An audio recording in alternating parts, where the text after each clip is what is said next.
Chaque fois que le pasteur priait pour sauver quelqu'un, quelqu'un d'autre mourait.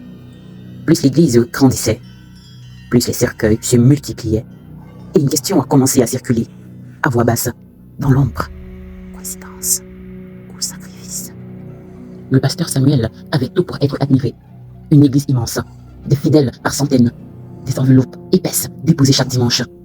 Mais il avait aussi 3 enfants, dont un que personne ne comprenait. L'enfant ne parlait pas, ne s'asseyait pas, ne regardait jamais personne dans les yeux. Dans les murmures du quartier, on l'appelait Mboma, l'enfant serpent. Et certains disaient autre chose. Le pasteur Samuel a donné cet enfant pour bâtir son église, pour qu'elle prospère. Samuel n'écoutait pas, ou faisait semblant.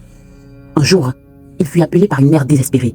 Son fils, envoyé au village chez sa grand-mère à cause de son insolence, était en danger. Une nuit, malgré les interdits de sa grand-mère, il avait répondu à une voix qui l'avait appelé. Depuis, il était frappé et entendait en continu des voix étranges l'appeler. Quand Samuel arriva au village, la grand-mère et la mère du jeune homme retenaient leur souffle. La délivrance dura des heures et des heures. Prière, cri, silence, puis soudain, le calme. Mais pendant la prière, Samuel fut immobilisé, comme paralysé par une force invisible. Il pouvait tout voir, tout entendre, mais il ne pouvait pas bouger. Plus tard, l'adolescent ouvrit les yeux, lucide, normal, un miracle. Mais sa mère et sa grand-mère moururent.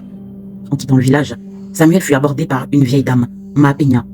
Elle le remercia chaleureusement. « Merci mon fils, dit-elle, d'avoir sauvé cet enfant. » Samuel, troublé, répondit qu'il aurait aimé sauver aussi les 2 femmes.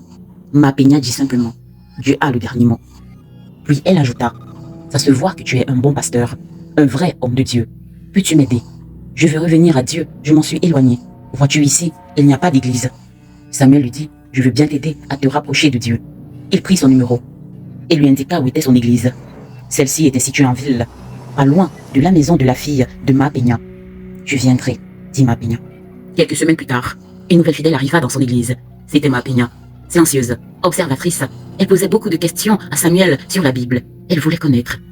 Elle donnait aussi beaucoup d'argent pour l'œuvre de Dieu. Samuel lui disait que cela la réconcilierait avec Dieu, que donner pour son œuvre augmenterait ses bénédictions, lui accorderait une place privilégiée au paradis, directement à la droite du Seigneur. Maapenya semblait épanouie. Elle s'inscrivit à la chorale des voix glorieuses. Elle y était très active. Elle était très serviable. Aidait dans le nettoyage de la paroisse et même de la maison du pasteur. Le pasteur la rassurait que cela augmenterait ses grâces. Elle passait plus de temps chez le pasteur avec les enfants de celui-ci qu'avec ses propres petits-fils. Elle en avait 2. Sa fille, qui n'allait pas à l'église, leur interdisait d'y s'y rendre aussi. Samuel essaya de la convaincre de venir à l'église, lui disant qu'elle irait en enfer, sinon, celle-ci refusa. Samuel dit donc à Maapenya que sa fille n'est qu'une païenne, que sa vraie famille, c'est la sienne, sa famille céleste. Samuel, qui était au courant que Maapenya avait plusieurs champs, plusieurs terres, lui dit de ne pas lui laisser son héritage, car ce serait un gâchis, que ce serait mieux que son héritage soit mis au service de l'œuvre divine. D'ailleurs, la récolte de ces champs était remise intégralement au pasteur. Il arrivait quand même à Maapenya de passer un peu de temps avec sa fille, mais celle-ci semblait toujours occupée avec ses enfants. Maapenya ne l'aidait pas. Quelques mois plus tard, commencèrent les malheurs. En effet, l'un des petits-enfants de Maapenya mourut. Cela faisait déjà 3 jours que Maapenya était chez le pasteur. Sa fille fit un repas. Ils le mangèrent tous, mais seul l'un de ses enfants mourut, de façon étrange. Maapenya ne prit pas part aux obsèques, car le pasteur Samuel lui avait dit de ne pas y aller. Ceci parce que sa fille est une païenne, et que sûr, son enfant irait en enfer. Quelques semaines plus tard, le 2e petit enfant de Maapenya mourut également, retrouvé morte dans un puits sans eau. Après plusieurs jours de recherche, pareil, Maapenya ne prit pas part aux obsèques. Mais après le décès du 2e enfant, elle décida dorénavant de passer la plupart de ses journées chez sa fille, qui peinait à lui pardonner son absence aux obsèques de ses enfants. Maapenya lui avoua que c'est le pasteur Samuel qui lui avait dit de ne pas y aller, parce que celle-ci ne veut pas intégrer l'église, parce que c'est une païenne. La fille de Maapenya lui demanda de quitter cette église, car il est très probable que ce soit lui qui ait tué ses enfants.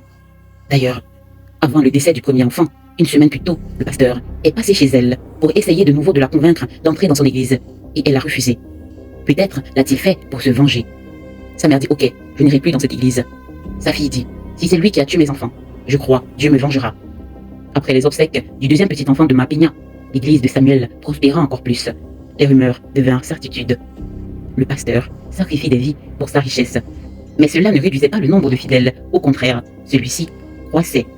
Ma Peña n'alla plus à l'église, malgré les multiples visites et appels du pasteur. Elle ne donnait plus ses offrandes. Le pasteur commença à s'inquiéter de ne plus pouvoir recevoir les terres promises par Ma Peña. Quelques semaines plus tard, décéda un enfant de Samuel, et un mois plus tard, un autre. Il ne resta donc en vie que celui qu'on nommait Mboma, enfant serpent. Et comme avec les petits-enfants de Ma Peña, après ces divers décès, l'église prospéra encore plus. Un mois plus tard, moururent ensuite dans un accident le père et la mère du pasteur Samuel. Comme à l'accoutumée, l'église prospéra. Mais au lieu d'être heureux du fait de la prospérité de l'église, Samuel était malheureux. Il était triste. Les fidèles virent cela et lui offrirent davantage de cadeaux, beaucoup d'argent. Il reçut même une voiture, une énième voiture. Et même Ma Peña recommença à s'y rendre malgré l'interdiction de sa fille. Mais Samuel était vraiment triste. Il souffrait. Il décida alors d'aller voir Amidoula, un sorcier qui vivait dans un village lointain. « Que fais-tu chez moi, pasteur ?» demanda Amidoula. Le pasteur Samuel, triste, baissa la tête et lui dit « Amidoula, aujourd'hui, je ne suis pas d'humeur à rigoler. Je vais mal. » Amidoula lui demanda « Pourquoi vas-tu mal? Ton église prospère. Tu as de plus en plus de fidèles. Tu reçois de plus en plus de cadeaux. Tu as beaucoup plus d'influence sur des personnes. » Amidoula, dit Samuel, « Mes enfants sont morts. Mes parents aussi. Ça ne faisait pas partie du pacte. J'avais déjà donné mon enfant qui avait une grande étoile. Ça suffisait, c'est ce que tu m'as dit. Pourquoi les esprits ne respectent-ils pas le pacte que j'ai signé? Pourquoi prennent-ils les miens? » Amidoula jeta par terre des coris, les regarda silencieusement et dit « Ce ne sont pas les esprits avec lesquels tu as signé le pacte qui les ont pris. » Samuel demanda « Sont-ils décédés d'une mort normale? » « Non, répondit Amidoula. Quelqu'un les a pris. »« Qui ?» demanda Samuel. « Une femme que tu aurais rencontrée dans un village. »« Ma Peña ?»« Dans un village lointain, continua Amidoula. Actuellement, elle vit en ville, mais ses racines sont dans ce village. »« Impossible, Amidoula, dit Samuel. Impossible, pas Ma Peña, c'est une femme gentille. Elle a dit qu'elle voulait se rapprocher de Dieu. Elle m'a même promis ses terres. Elle ne compte rien te donner. Elle sait ce que tu aimes. Elle sait que tu aimes l'argent. Elle veut se venger. Elle veut te prendre tout. Mais de quoi veut-elle se venger? Je ne lui ai rien fait, je ne la connais même pas. Elle t'en veut. Les esprits me révèlent qu'elle a tué ses propres petits-enfants pour que tu sois accusé. C'est elle qui a tué tes enfants. C'est elle qui a tué tes parents. Et elle compte tuer ton unique enfant, celui qui fait prospérer ton église. Mais qu'ai-je fait? Demanda Samuel. Rien, mais ça, elle ne le sait pas. Elle pense que c'est toi qui as fait mourir son amie, la vieille dame qui est décédée dans ce village, lors de la séance de délivrance. Cette femme était la personne avec laquelle Ma Peña, comme tu l'appelles, faisait des sorties astrales. Tu dois tout lui avouer, lui dire ce qui s'est réellement passé, sinon elle va te mettre à terre. De retour en ville, Samuel fit venir dans son bureau Ma Peña et lui dit « Je vais t'excommunier. » Pourquoi? Demanda calmement Ma Peña. Je te donne mes offrandes. Oui, je sais que pendant un moment je suis partie, mais c'est à cause de ma fille qui m'a interdit de venir dans cette église. Et Dieu m'a convaincu de revenir, car tu es un vrai homme de Dieu. Cette église, c'est une vraie église de Dieu. Arrête ton cinéma, dit Samuel. Je sais que c'est toi qui as tué mes enfants et mes parents. Je te pardonne. Je veux juste que tu quittes mon église et que tu n'y mettes plus jamais ton pied. Et surtout, que tu me laisses en paix, car ce n'est pas moi qui ai fait mourir ton ami. Durant la délivrance, j'étais paralysé. Je pouvais tout voir, tout entendre, mais je ne pouvais pas bouger. Et là, j'ai compris que celui qui possédait le corps du petit-fils de ton ami, c'est son mari mort, qu'elle et sa fille avaient tué pour prendre ses biens. C'est lui-même qui est revenu d'entre les morts pour les tuer. Je ne pouvais rien faire. Ma Peña le fixa et lui dit calmement. Tu aurais pu avec tes prières. Tu aurais pu faire quelque chose. Tu aurais dû faire quelque chose. Maintenant, je dois le payer. Sors d'ici, dit Samuel. Ma Peña partit en souriant. Lorsqu'elle sortit, Samuel appela immédiatement sa fille. Je suis le pasteur Samuel, dit-il. Que voulez-vous? Demanda sèchement sa fille. Juste vous informer que c'est votre mère qui a fait mourir vos enfants. Si vous doutez, sortez, marchez, et on vous confirmera cela. Il rapprocha, puis s'est dit, nous allons donc tous perdre. Car je sais à quel point Ma Peña aime sa fille. Et je sais quelle rage peut avoir une mère qui connaît la personne qui a fait mourir ses enfants.